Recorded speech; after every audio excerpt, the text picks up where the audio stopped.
a former Federal Prosecutor who leads the homicide unit in Washington, D.C.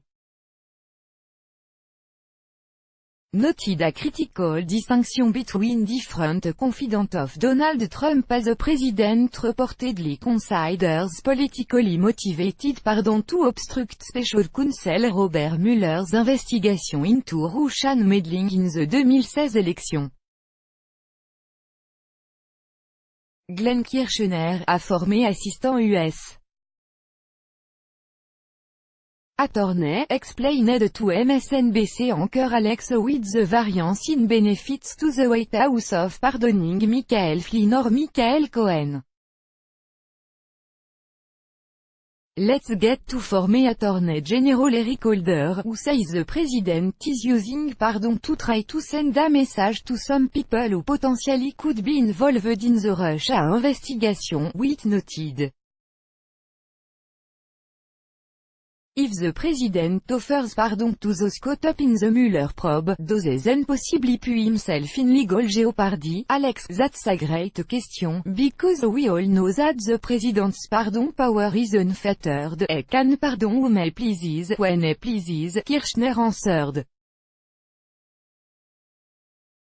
However, once he makes a decision to pardon somebody, then the Mueller team can use that as evidence of his intent, for what he's thinking. Why did he pardon that person? Was it for a corrupter purpose? Which could feed into a collusion or conspiracy case, he explained. We've heard talk about who the president might pardon, Michael Cohen or Michael Flynn, and this think we need to parse that out a little more specifically, because these two men are in very different stages of the criminal proceeding if he were to pardon Michael Cohen, then that could be a real stumbling block in front of the Mueller investigation, because as it's been reported, Michael Cohen has not yet met with or assisted or cooperated with the Mueller team, he continued. So the Mueller team doesn't necessarily know what Michael Cohen can bring to the table, however, they certainly know what Michael Flynn can bring to the table, because before you bring a cooperating witness on board a prosecutor, you have debriefed that person many times, you have likely put that person in the grand jury and you have recorded, in a proceeding, the sworn testimony of that person, Kirshner noted.